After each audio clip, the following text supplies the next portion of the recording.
Welcome in, internal voyagers! Have you ever found yourself at a crossroads, torn between what seems logical and what just feels right? Maybe it was a job offer that looked perfect on paper, but your gut said otherwise, or a relationship where your mind listed reasons to stay, but your heart whispered to leave. This is the daily conversation between our ego and our intuition. The ego is like a GPS, always shouting the fastest, safest route. Intuition is a quiet friend, gently suggesting a scenic detour. The GPS might get you there quickly, but the scenic route is where you find hidden beauty. The key isn't to ignore your ego, but to know when to turn down its volume and listen to your intuition. Let's talk about the ego. It's often seen as a villain, but think of it as a loud, anxious roommate in your mind. This roommate is dramatic, insecure, and obsessed with keeping you safe from embarrassment or failure. It speaks in absolutes, always, never, should, must, and replays old mistakes or worries about the future. It creates endless what-if scenarios, keeping you stuck in fear and self-doubt. The ego builds a fortress to protect you, but that fortress can become a prison. But your ego isn't your enemy. It's just trying to help, even if its advice is misguided. Thank it for its efforts, but remember, you're in charge now. Now let's turn our attention to the other voice, your intuition. If the ego is your loud, anxious roommate, your intuition is like a wise, calm sage who lives in the quietest part of your heart. Its voice doesn't shout, it whispers. It doesn't use frantic, demanding language. Instead, it communicates through subtle feelings, a sense of knowing, a gentle nudge, or a feeling of peace and expansion. Sometimes it shows up as a gut feeling, that unexplainable sensation in your stomach that tells you something is right or wrong. Other times it might be a sudden flash of insight that appears when your mind is quiet, like when you're taking a shower or walking in nature. The motivations of intuition are completely different from the ego's. Intuition is not concerned with what others think, what looks good on paper, or what happened in the past. It is rooted entirely in the present moment and is focused on your highest growth and authentic alignment. Its guidance is always leading you towards what will make you feel more whole, more joyful, and more. Intuition doesn't operate from a place of fear, it operates from a place of love and trust. It trusts that you are capable, that the universe supports you, and that the right path will unfold as you take each step. It's the part of you that knows your true worth without needing any external proof. The feeling of following your intuition is one of flow, ease, and rightness. Even if the path it points to is challenging or scary, there's an underlying sense of peace that confirms you're on the right track. Think about a time you made a decision that logically made no sense, but it just felt. Maybe you took a lower-paying job because it nourished your soul, or you moved to a new city without knowing anyone, simply because you felt called to be there. These intuitive decisions often lead to the most profound and magical experiences of our lives. They connect us to a deeper sense of purpose and show us that there's a wisdom within us that transcends logic. Unlike the ego, which is personal and based on your own limited experiences, intuition feels more universal. It connects you to a wisdom that is bigger than yourself. It's your internal compass, always pointing toward your true north. It doesn't give you the full map with every single turn detailed. Instead, it just illuminates the next right step. It requires faith. It asks you to trust that gentle feeling, that quiet knowing, even when you can't logically explain it. Cultivating a relationship with your intuition is like building a muscle. The more you listen to it and act on its guidance, the stronger and clearer its voice becomes. Both the ego and intuition serve as powerful teachers in the school of life, but they really have very different teaching styles. The ego is kind of like a strict old-school professor. This professor is honestly brilliant and knows the textbook inside and out. He drills you with facts and figures, constantly tests you, and, circles every mistake you make in bright red ink. His classroom is filled with pressure and competition. He believes that the only way to learn is through struggle, discipline, and the fear of failure. He pushes you to memorize the rules and follow the established curriculum because that's the proven path to getting a good grade, or in life, a good job and a stable income. But, this professor's lessons are valuable. He teaches you resilience, forces you to confront your weaknesses, and really shows you where your boundaries are. When you fail one of his tests, the pain of that failure teaches you what not to do next time. The ego, in this way, teaches through friction and contrast. It shows you what dissatisfaction feels like, so you can better appreciate joy. It shows you what fear feels like, so you can recognize the feeling of true courage. Its lessons are often hard-won and painful, but they are lessons nonetheless.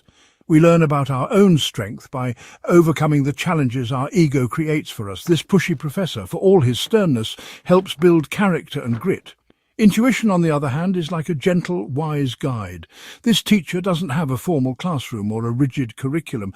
Instead, she takes you on quiet walks in nature. She doesn't give you the answers directly. She asks you thoughtful questions that help you find the answers within yourself.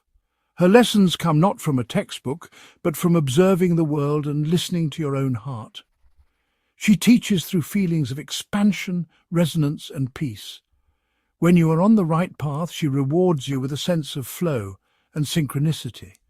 There are no tests to fail, only experiences to learn from.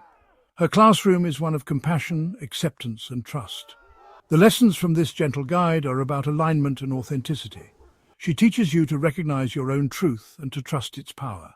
She helps you uncover your unique gifts and encourages you to share them with the world, not for applause, but for the simple joy of expression. Her guidance helps you create a life that feels good on the inside, not just one that looks good on the outside. She teaches you that your worth is inherent and that you don't need to struggle to prove it. The lessons of intuition are subtle, and they really require you to be quiet and present to receive them. But honestly, they are the lessons that lead to deep, lasting fulfillment and a connection to your true purpose. The goal of this inner work isn't to defeat your ego, but to let ego and intuition work together. A life run only by intuition can be chaotic, while ego alone keeps us stuck.